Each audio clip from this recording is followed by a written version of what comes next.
Here we go, y'all. We are back. Flashback Comics, new release Wednesday for April 16th, 2014. I have the man, the myth, the legend. His name is Troy David Phillips. Thank you, thank you, thank you. And how are you doing there? I'm doing well, sir. How you feeling after that chocolate challenge, Patrick? I'm so jazzed about that I can't stop talking about it. Patrick Michael Strange here, ladies and gentlemen. Patrick Michael Strange. Not the winner, but a strong contender. The loser. Chocolate. Hey, you were almost a chocolate champion. Man, you know what? Marc Lutz can have that title. He is the man. He is the ultimate chocolate champion. Yeah, but you know what? No one has the right to call you a loser after your showing. Thank you, sir. But I'll tell you what, though. Marc Lutz, rock, paper, scissors tournament. It's me and you, son. What you got? Rock, paper, scissors. Who is the best rock, paper, scissors champion? You guys use real rocks and real scissors, right? No. All right, let's get right into it because we got a lot of stuff going on this week. We do. First pick out the gate, Troy.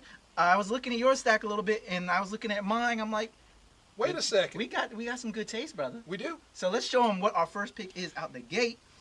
My cover is by a gentleman by the name of Juan Doe, but his cover is from the original cat that was really throwing it down with Valiant on this title, Mr. Bob Layton. But we are both choosing, tell him, Troy. Solar. Here it is. Solar, Man of Adam. Of the Atom. He had his run with Dark Horse prior to this, and then prior to that, the most known run, well, actually for kind of the new gen readers, was the long, great Valiant run that he did because he was such an instrumental character within the Valiant universe. But before that, he was with Gold Key. Yes, exactly. He was a Del? Gold Key character. So if you're old guard like me, Magnus Robot Fighter, Turok, Son of Stone, Dr. Solar, Man of the Atom.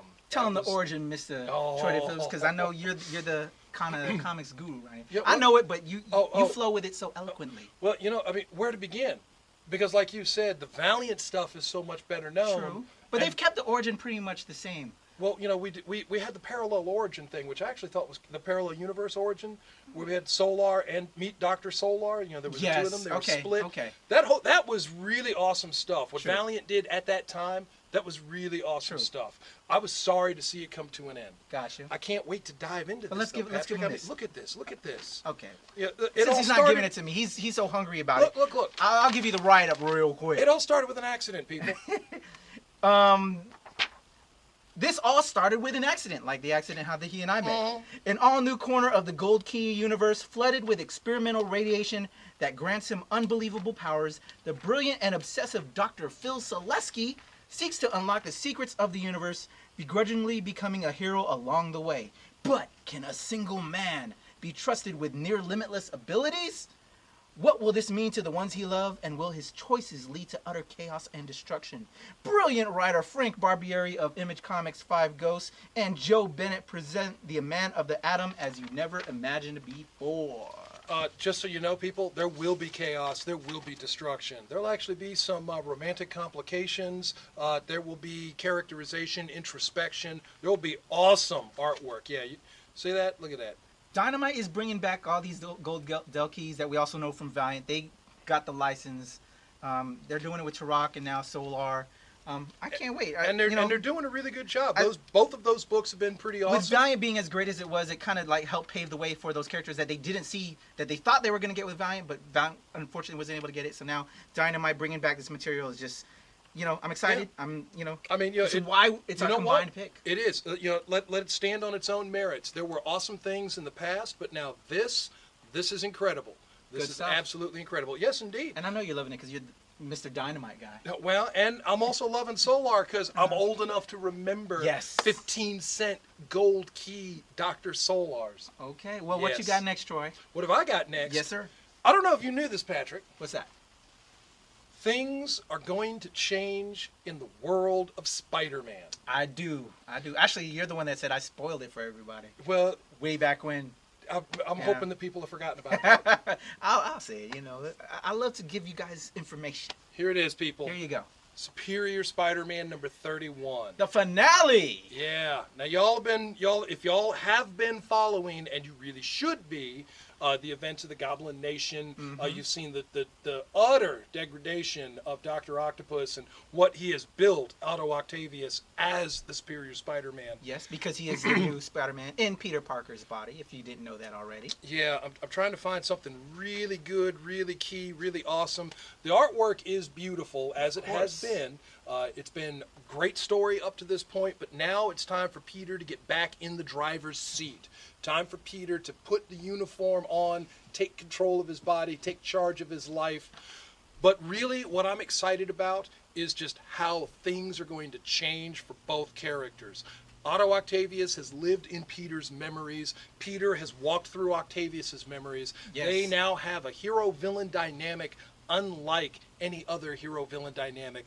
Previously, I would have said Batman and the Joker had the most unique and unusual intertwined hero-villain rivalry, if you will. But now we have, I think Dr. Octopus really has overstepped the Green Goblin as Peter's principal nemesis. That's a big one. That's a big one. Yeah, I think that's... And we're going to start seeing that because Amazing Spider-Man in just 2 weeks. Yes. Oh, get excited. Oh, yeah. But Superior Spider-Man number 31. This is the finale, y'all. Yeah. Dan Slott was, criticized, and there are a lot of people that were upset about how he, put Doc Ock into Peter Parker's body. Now we're kind of seeing that product, and a lot of people have seen, hey, Dan Slott really did a bang-up job. Yeah, he did. He gave us something new and different and fresh. Yeah, don't cave. Don't, Mr. Slott, don't cave. Keep doing what you're doing. Give it to us. Keep doing what you're doing. Good stuff. Great pick there, That's Troy. Right. I said it. Keep doing what you're doing. All right, I'm going to keep it on Marvel. Okay. There's a new #1 debuting this week. There Marvel is. likes to reboot every now and then. Well, this is not a reboot. True, but there's always a new Hulk or Avengers or an X-Men title. You know this. You've been around long enough, Troy. Oh, well, I have. So, after Indestructible Hulk finished off last week, we now have Hulk #1, a new ongoing Hulk title.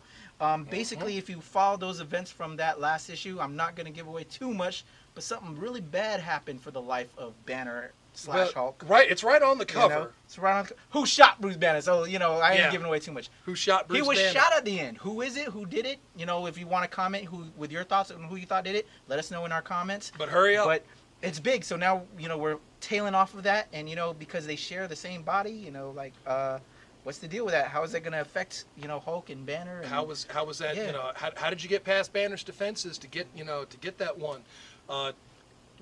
The story build up, the whole Banner tries to come up with a solution to inhumanity, and Tony second guesses him, and it all blows up in everybody's faces. Like, oh, I was wrong to doubt you. Whoa. Well, it's a little late now, so yeah. Whoa, yeah. I just looked at the last page, you shouldn't have done that. Look at that. You shouldn't have done that. Uh-oh.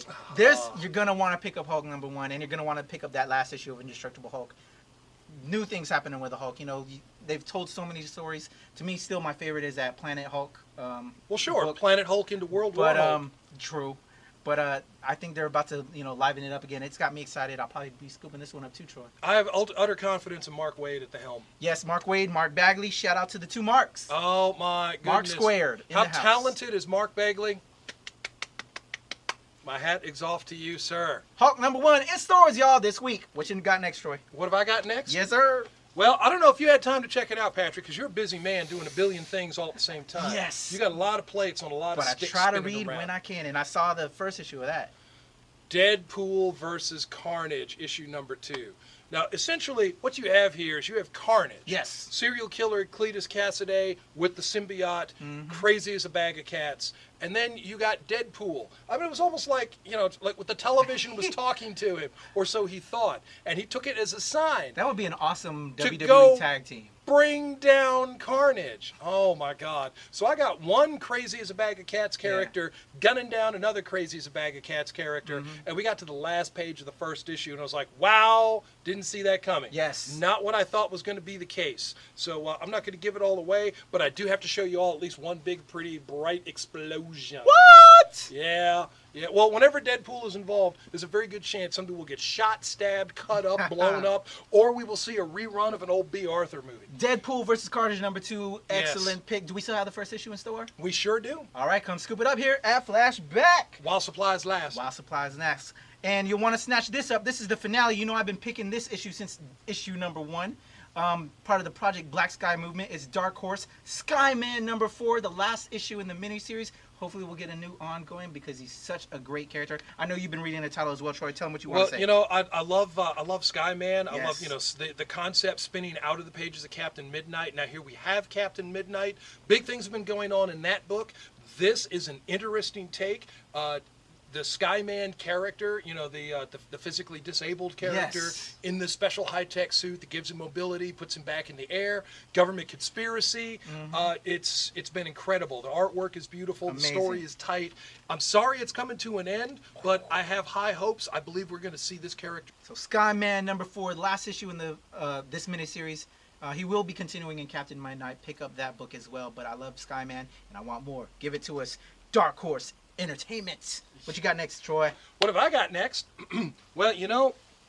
Oh, you keeping it Project Black Sky? Keeping it Black Sky, because it's amazing what this company is kicking out. Yes. Ghost #3. Okay, now, the title has... The character has actually jumped around a bunch. She's been in Dark Horse, her own book, Ghost, but also in Dark Horse Presents. So it actually helps if you've been following Dark Horse Presents to get some of the character's development.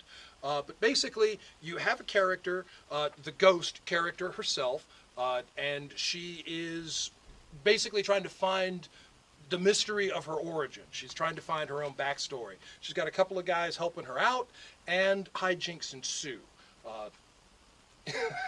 Some monster action going on here, Troy. I know you're gonna enjoy it. I know that. You know, there's a supernatural. Yeah, I know. Well, I mean, look at that book. It's beautiful. Kelly Sue DeConnick at the writing helm. Chris Sabella and Geraldo Borges. Yeah, doing excellent work. Here, let me see that real quick. Ahead. Ghost is awesome. I love what Dark Horse is doing now. You know, they've always been known as the licensed property kind of company. But now, you know, with this Project Black Sky movement, characters like Captain Midnight, Skyman, Brain Boy, Ghost, and their comics greatest world stuff.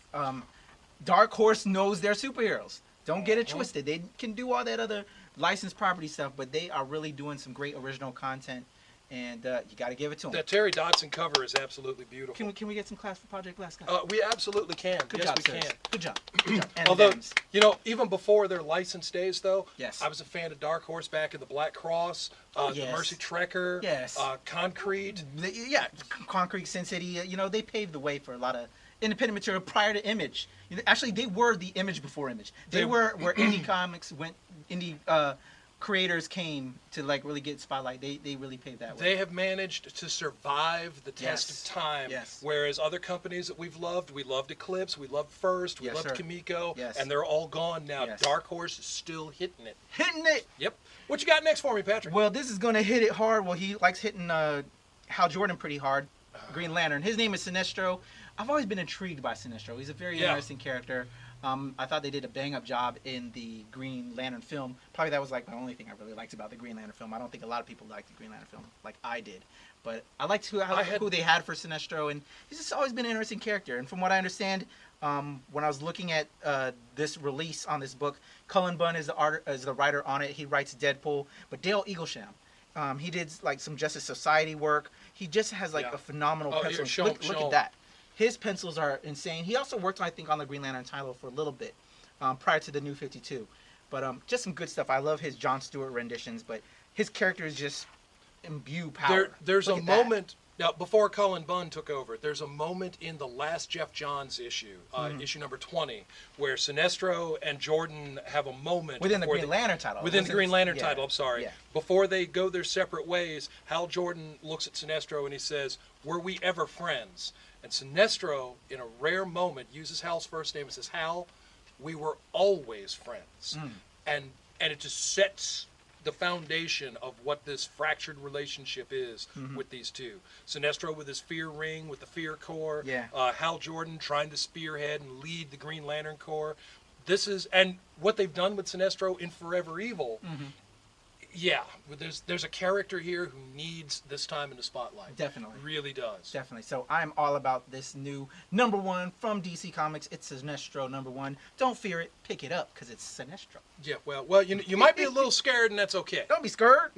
What you got next, Troy? What have I got next? Yes, sir. Well, on the DC side of the street, all right, the hunt for Robin continues with Batman and Wonder Woman. Yeah. Now, Everybody knows that after the death of Damian Wayne, Batman's title went from Batman and Robin to different sidekicks, a regular rotating cast of sidekicks. Yes. It was Aquaman last up in the hunt for Robin. Now it's up to Wonder Woman. Wonder Woman, I think, is a really interesting fit for Batman, in this particular format. The differences between the two, the way she looks at things, the way Batman looks at things, what's on his plate, what's been going on in his book, and his take on her relationship with Superman. We get to see a little bit of that in the pages of Superman and Wonder Woman. The dynamic between the big three characters, Batman, Wonder Woman, and Superman, I've always found interesting. I've always found them to be engaging as the anchor of the Justice League. Yes. And I like to see what happens when you split them off into pairs. Batman and Superman, Superman and Wonder Woman, and now Batman and Wonder Woman. So the hunt for Robin continues, dude. Keep up with it. The Trinity, part of the Trinity. Yes, it is. Yes. Yes, it is. And I can't wait to see Man of Steel 2, Batman vs. Superman, with Ben Affleck as Batman and I honestly Gal Gadot believe, as Wonder Woman. I'm putting my money on this. I hope she doesn't let me down, but I honestly believe that Gal Gadot is going to be able to silence the critics. Yes. I think she's going to come out with her trainer, with the work she's putting in. People say, "Oh, she's too skinny." No. You know what? You could have said that about Christopher Reeve as Superman in 1979, and look at him. I'm with you, so, sir. Yes. Gal Gadot, I believe in you. Please don't let me down. Don't break my heart. Don't break our heart. Don't break our hearts. Don't break our heart. All right. Next up, before my final pick, I saw this particular book and I remember the figures from back in the day, but the figures are probably more so your time. We almost wrestled over this. We did, but I would have won, of course. Captain Action Cat. I love Baltazar and Franco. They've teamed up and doing stuff with DC, and they've did the Itty Bitty Hellboy stuff as well with Dark Horse. And just his cartoony stuff is just insane, and they're just great guys. When I was on the con circuit, I would meet those guys and hang out with them. Great bunch of guys, Baltazar and Franco. But they're now working with Dynamite Entertainment, doing an adaptation of the Captain Action character, which was a very popular toy line before my time. I think it's more so your timeline. But what I know of Captain Action is they were like that Barbie Ken doll, which we didn't have as boys, where they could have different costumes. And with the Captain Action figures, you could get like the Superman costume or Captain America, and basically you would James buy Bond. that separate pack. Yes, and you could throw it onto those Captain Action figures and relive, with a little bit higher posability than the other normal little figures that they had. Yeah. So it was kind of like our own Barbie as guys. They were along with G.I. Joe just a little bit later, but they were definitely much more adaptable, much more interchangeable. The Captain Action series has actually been very, very interesting. Oh, definitely. A lot of movement, a lot of just a lot of dynamicism. I love how Dynamite has put out these sort of all ages comics. The Little Sonya, the Little Battlestar Galactica. Yes. This latest step in that. Comics might not just be for kids, but comics are also for kids. Yes. And this is a good one. Parents, pay close attention. Another great one to pick them up for. Yes, indeed. Yes. Get your young one interested in reading. Captain Action Cat is a good place to start. Let me tell you, the Captain Action stuff is back in stores now, too. Yeah. Going back to the toy line, I interviewed and met those guys at New York Comic Con. And the great bunch of guys, they are fans of the original material. They brought the license, brought out the toys again. They're in stores. Check those out, and then come pick up the comic book to read with the kids with this Captain Action Cat. Can I count on one from you under my Christmas tree this year? Take care of you, Troy. Okay. I'll get you a shirt. They gave me a bunch of Captain Action shirts. Does it come with a mask? Didn't come with a mask. So I can't be Sean Connery? No, sorry. All right. So you ready for my top pick? Top pick, Troy. What you got? Top pick. Let's do it. Ladies and gentlemen, boys and girls, fans of Jungle Women of all ages. This guy. From the writer of Die Hard. Woo! Sheena, Queen of the Jungle. Yes, sir. The classic Jungle Queen. Yes, sir. Sheena. Back in comics. Not the first time. Back in comics. Awesome. Marvel had their way for a little bit. Well, they did base a lot of their Shanna the She-Devil off the classic Sheena. Oh, am I confusing you too? Yeah, a little bit, but that's easy to see because Frank Cho took a turn, in both. Oh, look at that! Woo! Yeah, look kaboom! At that. Yeah, kaboom. Yes, sir. Sheena. So from Moonstone has been giving us books like Honey West. Yes. And now they've dropped Sheena, Queen of the Jungle, on us. So for the uninitiated who know Shanna, they know probably the other Jungle Women. Give us a specifics, quick synopsis on Sheena. Sheena is, she survived a plane crash. Okay. Grew up in the jungle. Okay. I'm trying to remember. I want to say it was a South American jungle as opposed to an African jungle. Okay. And obviously, very big with her animals. The Black Panther. There's the parrot. So I was right. It was South America. Okay. And there are a lot of jungle queens to get it mixed up with. Yes. But oh man, look at that. Sorry, Domino Lady distracted me for a second, but I'm back now. Yeah, man, that's good stuff, beautiful. Troy. It's nice when Moonstone brings these characters Yes. and gives them a little bit of an interject, a refresh the origin, bring it back for new readers. This is a good place to start, people, because it's #1. Get on that. I will, Troy. Sheena, Queen of the Jungle. #1. #1. Moonstone. Mm-hmm. All right, my top pick out the gate is from Boom Studios. I'm interested to hear you talk about this one. It is issue 1 of 6, Translucid, from an amazing team of talent. Let me actually read from the synopsis because this is what got me jazzed. It's a brand new #1, so I haven't even read it yet. But when I read this synopsis, I was like, okay, all right, I have to pick this up. Translucid #1 of 6 by Claudio Sanchez, Danielle Bayliss, Jeff Stokely, and published by Boom Studios. Why we love it. Claudio Sanchez and Condra Eckert have given us such Boom titles as Kill Audio, The A. Marie Wars, and Key of Z. So a great pedigree of talent behind it. Their latest book takes the superhero trope of the never-ending battle and turns it into something you've never seen before. Why you'll love it, Troy. Translucid is the superhero story you want but never thought you'd see. A story of childhood, hope, and loss as much as it is about the meaning of heroism and what defines a hero and a villain. What it's about, Troy David Phillips? The horse has been the arch enemy of the Navigator for years, but the horse feels the Navigator's moral compass has been slipping, and even a villain can't let that happen. The horse decides to get a closer look into the Navigator's past that he's buried deep in his subconscious and find out what drives a person to make the right choice and what propels someone to make the selfish one. Thus begins an exploration of why a young man would take the mantle of a superhero. Wow. Exactly. You know what? There's a lot of that it has a lot in common with suicide risk, the early going to suicide risk. Another book from Boom. Yes. They packed some talent. I was showing off some pictures while you were reading the synopsis. Thank there, you, so people sir. could see the inside. Thank you, sir. Beautiful looking book here. I'm You're telling right. you. I am jazzed about this. Yes. I am excited. I can't wait to check that out. If you would just hand that over, please, I will go do that right now. That will be $3.99, Troy. Visa? I'm not the guy that works here. You're the guy that works here. Yes, Translucid #1. We're jazzed. It has such a great pedigree, and just that, us being superhero fans. Yes. When you, there's so much stuff that we've read in the genre, and doing something different is very big with me. I want to see you do something different, and I think they're going to do it with this, and the pedigree of talent behind it. I think they can do it. Boom Studios, Translucid #1, my top pick of the week. Yep. All right, now it's about that time where we talk about all things popular culture. And let me go ahead and bring in Marc Lutz in here because he saw the episode as well last week. Did you see it, Troy? Agents of S.H.I.E.L.D. coming off of Captain Winter Soldier, which we talked about a lot last week. We were all jazzed about seeing, this new episode. Come on in here, Marc. Of Agents of S.H.I.E.L.D. because they were kind of going to connect it. It was your episode you wanting to see after you see Winter Soldier. Agents of S.H.I.E.L.D., what's that?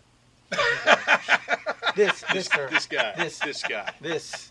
Did you see it? I certainly did. All right, who wants to chime in first? You know what? Somebody jump on there. Go ahead. He's been talking. Yeah. What you got first, Marc? Wow.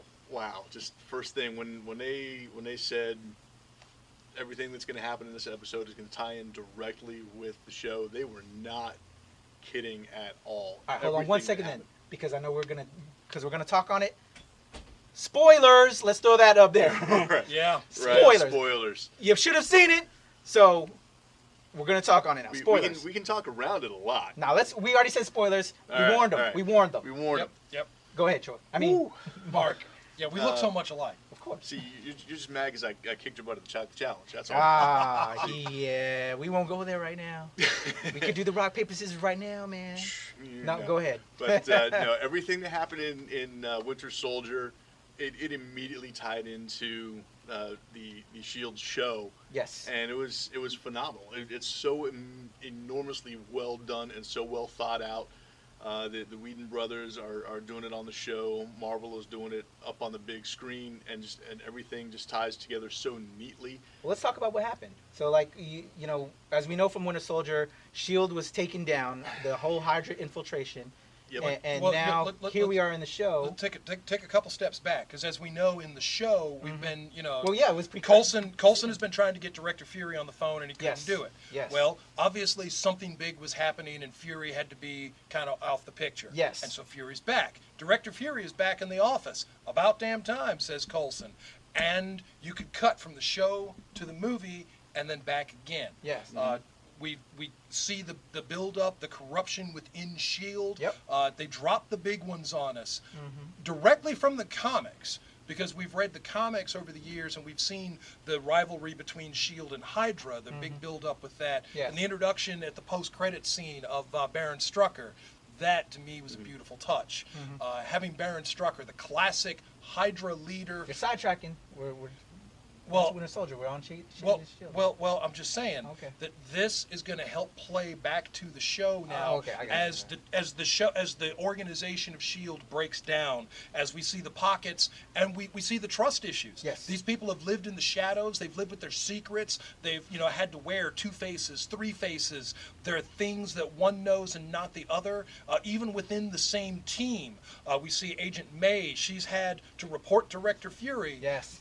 Behind Coulson's back, but it's about Coulson for his own good. Yes, a nugget that we heard on the show was that she was the actual one that put the team together, which I loved. Yes. And she wasn't shy about it. I put this team. No.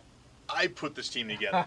I'm the one that came up with this. I'm the one that picked that. I went to Fury with this. He gave you parameters, and these are the only people you could have picked. Yep. Oh, and then what other nuggets? Yeah. Let's talk on the show. The line that we'll get that in a minute. But just for those that saw the movie, know that Hydra has invaded S.H.I.E.L.D. at so many different levels, going all the way up to the top. Stands true in the show. There's a huge breakdown in communication and command in the show, and this has caused a lot of tension between Coulson's team and the rest of S.H.I.E.L.D. We've got Agent Hand. Immediately is going after Victoria Hand. Yep, yes. Victoria Hand immediately. I like the way they handled that. Yes. Like, when they were going in and they immediately had their guns up and they're like, okay, that was the right answer, and then they like boom. Right. It was good stuff. It was good stuff. Coulson's buddy, the other John Garrett. Thank you, Garrett. Yep. Is like, Bill hey, Pullman. you know what? They're coming after me. I'm coming to you. Let's figure this out and go from there. And the way that the actors pulled it off, the way that it was scripted, yep. It was done so beautifully. And the thing that I really like, and I really hope that they run with this, we'll find out, after we get done and go back, is so we saw on the big screen. This is the microcosm. This is now the major fall of S.H.I.E.L.D. This is now Nick Fury having to take that step back and say, okay, we've got this really, really small pocket of people that we can trust, and now we have to build on this and keep going because we know the Hydra's still there. Yes. And now we get to see the show as the microcosm of what does that mean to the agents? Yes. And who can we trust? Exactly. Would you still want to be hanging out with these guys? You're not getting paid anymore. Everything's been taken apart. And how are they going to fund and refuel that plane? So many questions. Well, but here's the other thing, though, is going back to what I was saying about my favorite part of the movie itself is when Cap has to make that gut check decision. Yeah. What is it that I stand for? Am I going to hold on to my old school values and what makes me me? Or am I going to go ahead and sacrifice some of that and just kind of change with the times? Now, Coulson and his team get to do that. Now, yes. Victoria Hand and her group, they've got to kind of make that decision too. And so again, we get to kind of see the split on both sides. And I'm excited. I am so jazzed about this. Let me get now your opinion on that. The big reveal, at least per this episode, the mole in this particular episode is Agent Ward. And then so let me get your opinions on that and him being the current mole, and then also your thoughts on that they took out. There's many deaths on the show. Yes. They took out Victoria Hand and they took out Agent Garrett. Well, I don't know that Hand is gone for good. Again, like I've said, we thought the same thing about Coulson, and obviously that has been, the rug has been pulled out from under our feet. Now we don't know which end is up. So Victoria Hand, Might not be done with her yet. Might not be done. Garrett. I wondered what was going to happen with Garrett. I remember the character being introduced back in the Elektra comics, so I thought that they would find a way to bring his quirky kind of, you weren't sure where he stood. Yeah. And now, solidly, we don't know where he stands. Yeah. I don't want to go on too long about the simultaneous, the parallels between the comics and the film. It's hard not to, but and with the show as well. There's so much that the show is borrowed from the comics and used to build a framework. Mm-hmm. With Ward, I don't believe that we have seen where Ward's true loyalties lie. I don't think that he is a mole. I don't feel that he is Hydra for sure. I think that this is Coulson's way of getting one of his people inside Hydra. Maybe he didn't know he was infiltrating Hydra, but now he's got a man looking inside where he needs to see. Gotcha. So again, we're talking about people who live in deep shadows. We're talking about people with many secrets. Gotcha. With backgrounds that we don't know all the details to. Okay. When you were doing a mission in Budapest or wherever you were doing it, what were you really doing? What was your real agenda? Mm-hmm. We saw it in the film. Cap's got a mission, Widow's on the team, but she's got a different mission. Mm-hmm. Maybe Ward is kind of like that, like he's tangential to the big picture somehow. So I don't know what to expect. It's full of surprises. Gotcha. Keeping me guessing. All right, well, my final thoughts on it is, well, let me first correct myself. I said Agent Garrett was taken out. He wasn't taken out. He was captured, and which led Agent Ward to killing Victoria Hand and then therefore saving Agent Garrett. So he's alive. But in regards to Agent Ward, I hope he really is the mole. I do see, and we kind of have that forethought that he may not really be the mole, but he's just kind of doing that infiltration type of deal. I hope he is. I don't really like the guy after he cheated on May and then was messing around with Sky and all that stuff, and the stuff that happened with the Sif episode and all that stuff. He's just greasy to me. He's like that snaky. You can't blame him for Lorelai. The Lorelai thing. That's the character's name. I don't like Agent Ward, and I want Sky to put 2 to the head. In regards to Victoria Hand coming back, I don't think so, because as you saw, he shot her, but then he put 2 more into the head. I think she's done. I don't think you may have that serum, that blood stuff that could bring him back, but once you put 2 to the head, I think you're done. It's not some zombie type shit in Marvel. And yet Coulson is still with us. Yeah. And you know what character is really starting to step up and really kind of come to his own is Fitz. Fitz is the female, right? Fitz is the male. Yeah, Fitz. No, Fitz is. But I was starting to think Fitz might be more. He had some mole-ish tendencies. That is who I have my actual eye on for maybe being another mole. I think Fitz is actually a mole. I don't think he's a mole. I think he's kind of torn between that Scottish/British being proper and having a thing for Simmons and trying to have like the Ward, BA tendencies to kind of make more. And the way that he that Fitz is going out on these missions and he's coming out, and then this last episode he's coming out under the desk and just blah blah blah blah. That showed me a little. That also made me a little bit more squirrely where I think he could be. I don't know. So we'll see. We shall see. Or he's just kind of getting over himself. Well, hold up. Let's finish this off. Let's place our bets. Who we think the other side mole is, real quickly, because we got other stuff to go. Who do you think might be the other mole within the team? Come on, give it to me. Throw somebody at me. Who's the first person in your head? First person coming here that possibly could it. Mine is Fitz. I just don't know. May, Simmons, or even Coulson. Well, no, he was not brain strapped. Well, maybe they'll flip it on us real big time like that. No, because I think Simmons. Don't go too long. Don't go. Just I want a name because we got other stuff. Give me a name, Marc Lutz. The guy that was in there with Simmons. The black dude. Yeah. Because we don't know the names. Yeah. With all due respect, as the black dude next to me. Not me. We don't know the guy's name. So. But that guy that was in there with Simmons. Because it kind of seems squirrely. Yeah. Okay, so that's your choice. Give it to me, Troy. I'm going to go with the possibility that Simmons could have something that we haven't seen yet. So Simmons. Because there's still things that we've not gotten a big reveal on. Okay. I'm just looking at who's got mystery yet to unveil. All right. To finish off with this, real quick nuggets. I don't know if you've heard it. Maybe you guys have heard it. Coming up on the show, they have casted an actor for General Thunderbolt Ross, who we know from tracking down the Hulk fame, and he's been played by several actors in the Hulk films. He will be coming to the series, and they have also casted an actress to be the violinist or the celloist that Coulson was in love with, if you know from Avengers. Yes. Okay. So we're going to finally see her. Ooh. I'm excited about that. So good stuff happening in Agents of S.H.I.E.L.D. Yes. I can't wait to see the next episode that we're going to miss right now because we're filming this because we do it for y'all. We love you. DVR. Yes, people. All right, well, that was our segment. We have more stuff we want to talk about, but we have to cut this one short because we have a lot of stuff to do tonight. So if y'all are in town, D.C. this weekend, these guys are going to be there with me. I will be at AwesomeCon shooting for my show, Fantastic Forum, that y'all know I do. Y'all watch my show, right? Yes, we do. We're on 8 different stations, reaching 3 million homes. You know, give us some love. I will be there shooting for the show. We'll be doing some man on the street stuff with fans there. We're recording 3 shows, and I will also be moderating and the Q&A for The Walking Dead's Iron Singleton, who you know as T-Dog on the show. He lasted 3 seasons. You know, generally they kill the brother quickly on the shows like that. You know, we don't last very long on the horror shows, but he lasted 3 seasons. Shout out to my man Iron Singleton, T-Dog. And I will also be moderating the Mighty Morphin Power Rangers panel. The original Rangers, these are the guys I grew up with. There have been many iterations of Power Rangers, but I will have the Blue Ranger, David Yost, and the Black Ranger, Walter Emmanuel Jones, with me talking all things Mighty Morphin Power Rangers. Come check us out at AwesomeCon if you are in the area. This has been another... Why couldn't you hook the brother up with Amy Jo? Oh, I know, Amy Jo Johnson. Hey, I'm with you on the Pink Ranger. Woo! Tell them what they got to do, Troy.